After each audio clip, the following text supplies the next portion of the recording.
ang pag-aaral ng Islamic education at saka secular education is hindi ito pinaghiwalay ng ating relihiyong Islam. A'udhu billah, bismillah, walhamdulillah, wassalatu wassalamu ala rasulillah wa ala alihi wa ashabihi wa man ihtada bihadihi wastanna bisunnatihi amma ba'd. Wa qala Allah Ta'ala, bismillahirrahmanirrahim, iqra' bismi rabbikal ladzi khalaq, khalaqal insana min 'alaq, iqra' wa rabbukal akram, alladzi 'allama bil qalam, 'allama al insana ma lam ya'lam. We all know that the Quran began the revelation through these 5 verses. Ito ang pinakaunang revelasyon. Noong dumating si Jibril alayhi salam sa kay Prophet Muhammad sallallahu alayhi wasallam sa Cave of Hira or Gharul Hira, Jibril alayhi salam said, Iqra. Iqra.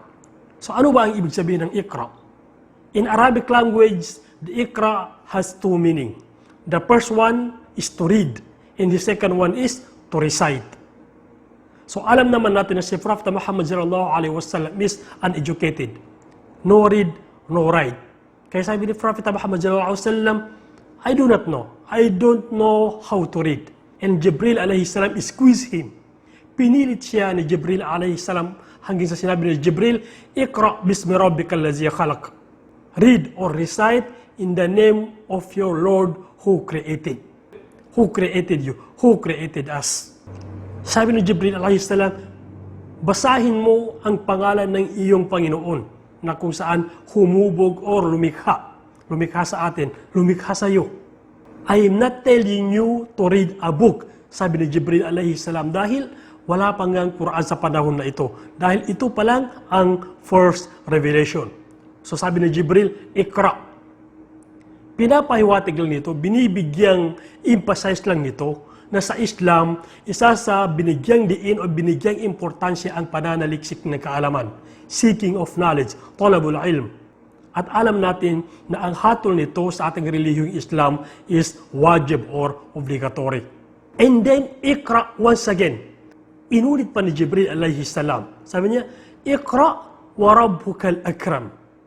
Basahin mo at ang iyong Panginoon ay ang pinakamapagbigay. Why Allah subhanahu wa ta'ala is the most generous? Because alladhi allama bil qalam, allama al insana ma lam ya'lam. Dahil ang Allah subhanahu wa ta'ala, He taught us by the means of fame.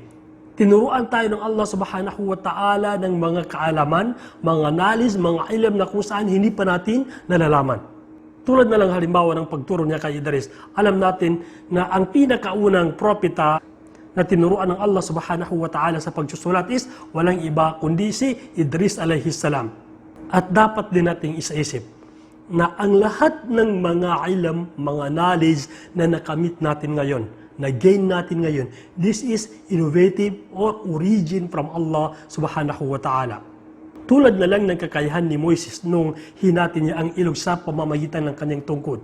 Yun ay kaalaman, yun ay kakayahan mula sa Allah subhanahu wa ta'ala. At iba pang mga kakayahan na nakita natin sa ating mga ambiya, sa ating mga nabiyin, sa ating mga propeta. So in this context, in these verses, na pag-alaman natin na binigas ni Jibril alayhi salam ang Iqra. Inutos niya ito sa kay Prophet Muhammad sallallahu alayhi wasallam ng 2 beses. Yung unang Iqra, Iqra bismi rabbikal ladzi khalaq. Pangalawa, Iqra wa rabbukal akram. So magkaiba ang Iqra na ito.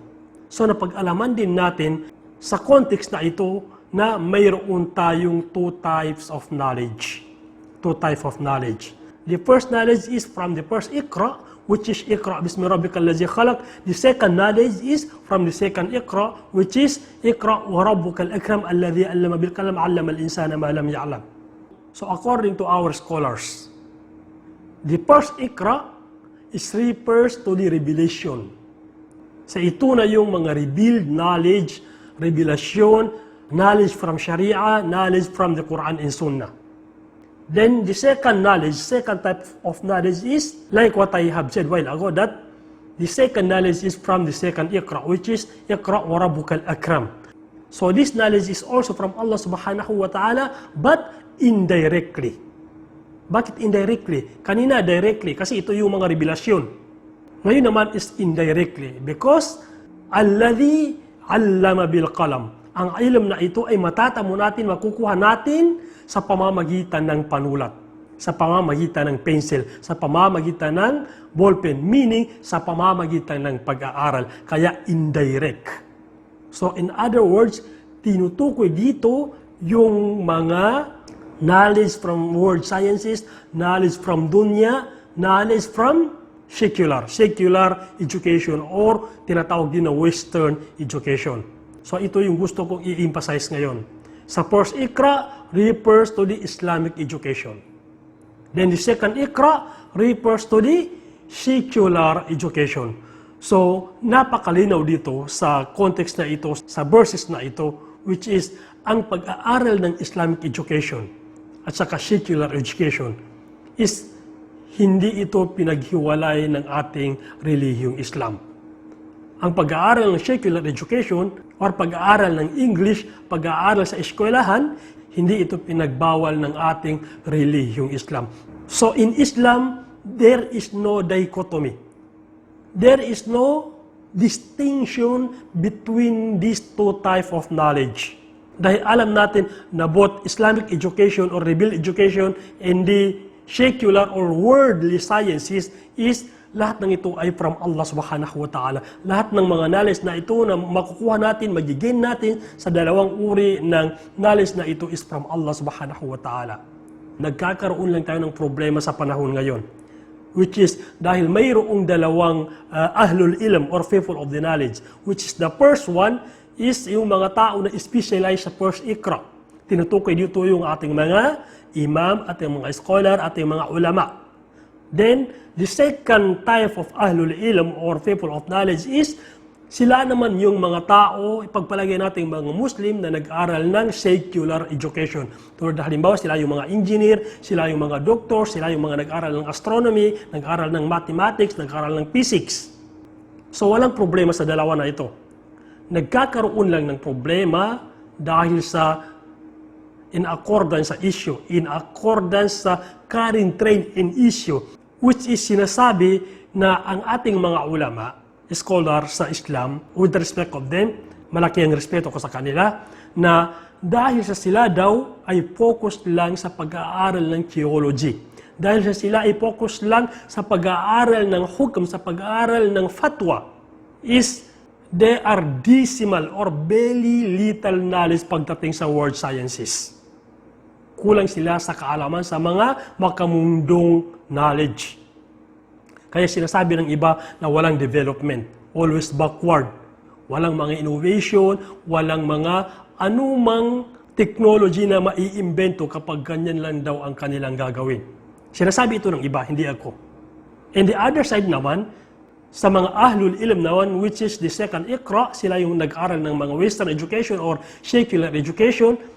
Ang nakikita naman na problem dito is which is sila doktor, sila engineer, mayroon sa kanila.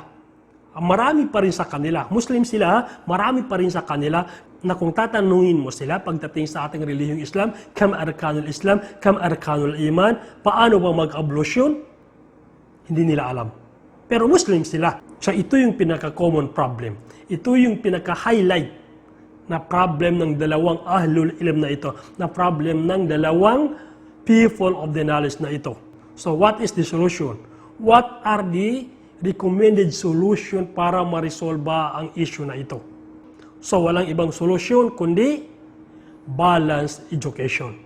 Kahit na tayo man ay nag-aaral sa secular, nag-aaral sa Western education, wag na wag natin kakaligtaan na pag-aralan din ang ating sariling religion. Dahil ang ating sariling religion, ang Islam, ito ang pinaka magiging beneficial sa atin dito sa mundong ibabaw hanggang sa kabilang buhay.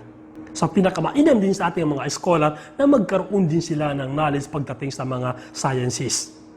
Kung ako ang tatanungin, kung hindi ko man kayang pagsabayin ang dalawa na ito, pero impossible, kaya natin ito na pagsabayin both Arabic and English. Pero kung hindi natin kaya, pinaka-importante pa rin na unahin natin ang pag-aaral ng ating relihiyong Islam. Wa akhiru da'wana anil hamdulillahi rabbil alamin.